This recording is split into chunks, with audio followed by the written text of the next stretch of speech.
WhatsApp ரீசெண்டாக கொடுத்துட்டு இருக்கிற எந்த ஒரு அப்டேட்டுமே ரொம்பவே கேவலமாக தான் இருக்குது. அப்படி உங்களுக்கு எந்த ஒரு அப்டேட் ரொம்ப கேவலமாக இருக்குன்னு அப்படிங்கிறத கமெண்ட் லீவ் பண்ணிக்கோங்க. ஸோ இப்போ என்ன பண்ணியிருக்காங்க அப்படின்னு பார்த்தீங்கன்னா, இப்போ நம்ம ஒரு டிபி வச்சிருப்போம், இல்லை மற்றவங்க ஒரு டிபி வச்சிருப்பாங்க. அந்த டிபி நல்லா இருக்கும். லைக் பார்த்தீங்கன்னா அவங்க ஒரு க்ரஷ்ஷாக இருக்கலாம், லவராக இருக்கலாம், சம்திங் யாராச்சும் இருக்கலாம். அந்த டிபியை நம்ம பார்த்துட்டு ஓகே பிடிச்சி போயிடுச்சா, ஓகே நம்ம இது ஸ்க்ரீன்ஷாட் எடுத்துக்கலாம் அப்படின்னு பார்த்தீங்கன்னா நம்மளால் வந்து ஸ்க்ரீன்ஷாட் எடுக்க முடியல. ஏன்டா அப்படின்னு பார்த்தீங்கன்னா this app does not allow taking screenshot அப்படிங்கிற மாதிரி வந்திருக்கு. ஓகே, ஸோ இப்போ மற்றவங்களுக்கு இப்போ அதே போல் நம்ம ஒரு டிபி வச்சுருப்போம், இதை மற்றவங்களால எடுக்க முடியாது. ஏன்னா இந்த மோஸ்ட் ஆஃப் அப்டேட்டு நிறைய வாட்ஸ்அப்க்கு வந்துடுச்சு. ஒருவேளை உங்களுக்கு இந்த மாதிரி ஒரு எரர் காட்டுது, ஸ்க்ரீன்ஷாட் எடுக்க முடியல அப்படின்னா ஜஸ்ட் இந்த ஒரு ட்ரிக்கை யூஸ் பண்ணிக்கோங்க.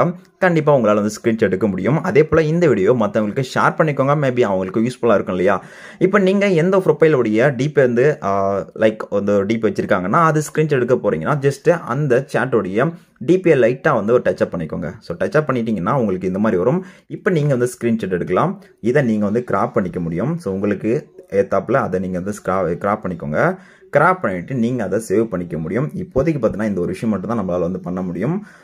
இந்த மாதிரி ட்ரை பண்ணி உங்களால் எடுக்க முடியாத டிபிக்கான ஸ்க்ரீன்ஷாட் எடுக்க முடியாத டிபியை இந்த மாதிரி யூஸ் பண்ணி ஸ்க்ரீன்ஷாட் எடுத்துக்கோங்க.